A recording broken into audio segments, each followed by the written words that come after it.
I'm neither a man nor white. I'm half Lebanese. Many have likely heard these famous lines, yet people still ask me to do an episode about them. The thing is, a lot has already been said, especially with jokes. I'm a one-legged mountain troll in a swimsuit. I'm half gorilla, half fruit. I am a double compartment flew on a pony. That's done. Now we'll try to go further and be more thorough. Subtitles by Jeremy Diaz.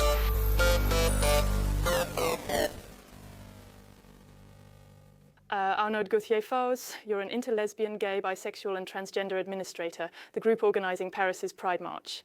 We're in an excerpt from Arrêt sur Image. On set, host Daniel Chedney-Durman, a journalist, and 4 presidents or association members. Arnaud, Camille, Thierry, and Joël are all connected to interlesbian, gay, bisexual, and transgender, with Arnaud Gauthier-Fos representing it here. And the Pride March, the topic of the show. 4 guests, 4 men? Why was it so difficult to invite women? For example, we got in touch with a woman who didn't want to come because she didn't feel legitimate.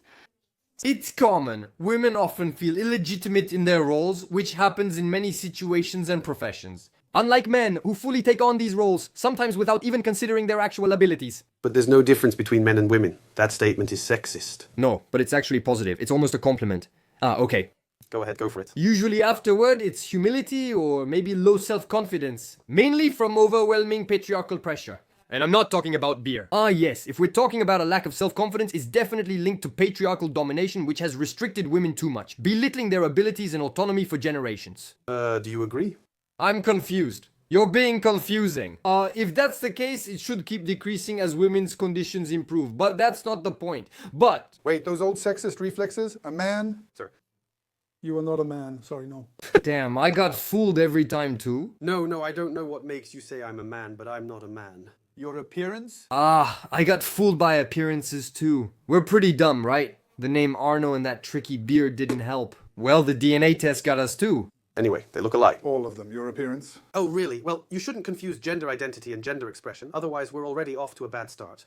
For clarity, I'll read the definition. Gender identity is a deep sense of belonging to a feminine, masculine, or other identity, regardless of biological traits or sexual orientation. For example, I'm physically male but internally feel female. My gender identity is... It is. Gender expression refers to the way a person displays their perception of gender, what they show of themselves to the outside world. For example, I'm a man who enjoys dressing and expressing myself very femininely. You... The body of a man. A beard. Baldness, body hair, deep voice, and your name is Arno. Even without visible non-masculine traits, you're telling us you're a man. That's it. And he confirms it himself by saying that you shouldn't confuse his gender expression. It's masculine. So, the host couldn't have guessed. With the beard, many think it's a bachelor party, but clean-shaven, there's still some doubt. People call me ma'am. You can't make others see you as you wish. They judge based on gender expression. Gender identity. You know very well that it's not always obvious, and I answer them no, it's miss. How do you define yourself? As non-binary? As non-binary? Yes. Here, we're talking about gender identity, meaning something invisible, something deeply intimate. It's about the definition. He doesn't always make a scene when meeting people. Hello, sir, we're here for a quick haircut. Sir! Oh, really? I don't know why you think I'm a man, but I'm not, ma'am. But you call me ma'am without asking, that's man. Alright, let's move on. Are we trying to hide this little bald spot? Oh well, I don't know what makes you say I have a bald spot, but I don't have a bald spot. Okay, we're not opticians here. If you want to change your glasses, that's next door. Oh well, I don't know what makes you say I have glasses, but I don't have glasses. You, assuming I'm nearsighted, that's not very nice. Alright, but not masculine or feminine. C. Is that. Doesn't solve the problem of women on the set. That. It doesn't address women on the set, but saying there are 4 men is mégenré and not very nice. Oh well, it's true that on the other hand, it's nice to be so aggressive. You'll quickly notice the hosts bowing and scraping. No, but who? Maybe he doesn't want to lose his job given the influence of Mr. Non-Binary Arnaud in Parisian high society. Well, yes, but he acts like it! No, but so... First of all, even though I know it's still a microaggression, he's not doing it on purpose. And besides, it's not even inaccurate. Because when talking about men, the host might have been referring to biological sex.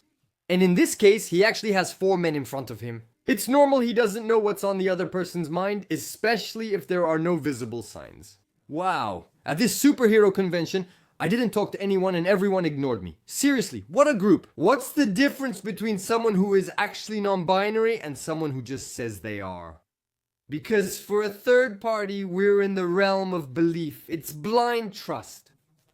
Oh well, okay, I believe you. It's not obvious with someone you don't know. No, but yes. If I ever feel like a deity, does that give me the right to make everyone kneel as I walk by? Oh no, you don't look me in the eyes. I'm not a man, I'm God. Women, especially lesbian, bisexual, and trans women, are underrepresented. For trans people, I don't know. Maybe that's because self-acceptance usually comes first, followed by acceptance from others. Exposing yourself to the world remains complicated, but bi women generally feel less oppressed. Yes, be women. Like them, anyway. It doesn't bother me. There are emerging differences within lesbian, gay, bisexual, and transgender movements regarding lesbians.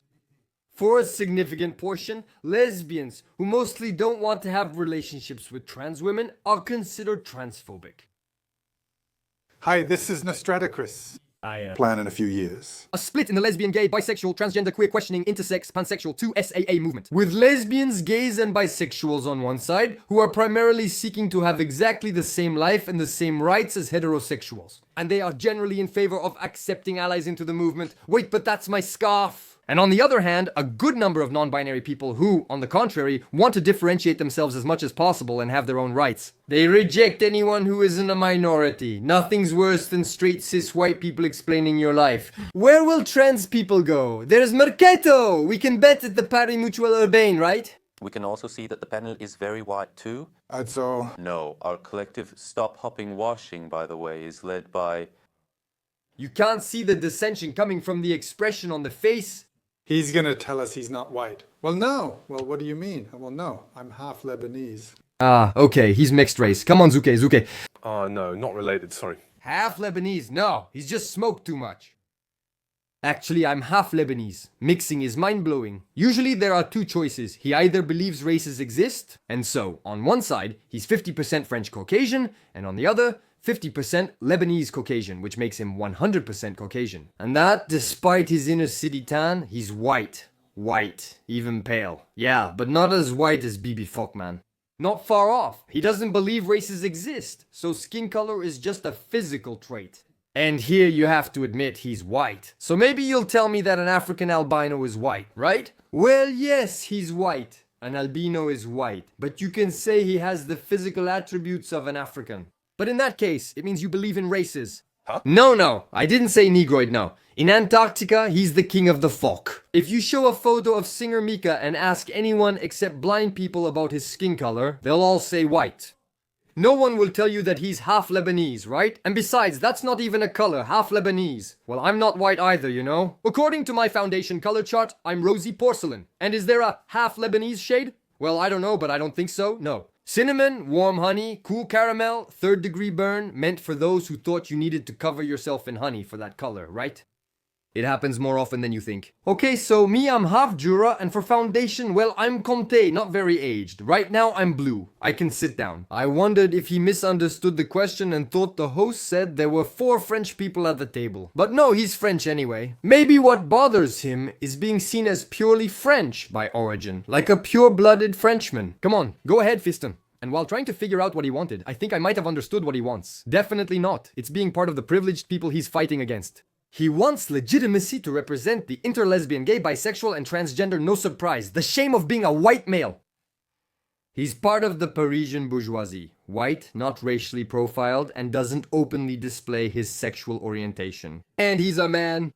He's less likely to be assaulted in public than women, so by his standards, he's privileged, even considering his homo or bi-pansexuality. It doesn't matter. He's still part of the dominant group. Why do you want to play the dominant? No, it's too complicated. Me, I'd rather play an Indian. All alone.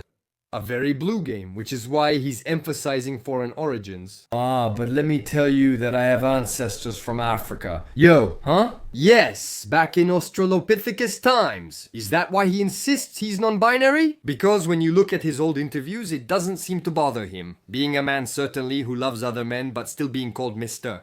But maybe it's a question of the times of the generation. Maybe they'll grow out of it. Look at me, in my teenage generation to stand out, we smoked joints. Whereas now...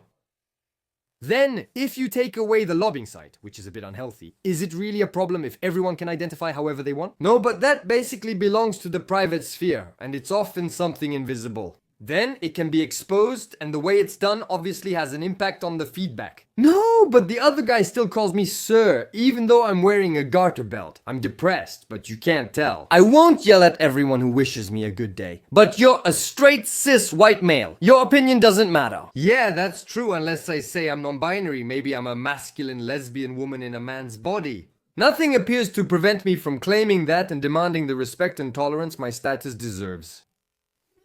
I'm done with this topic for now. Still, the essential thing remains. This race for minority claims hides a much bigger problem behind it.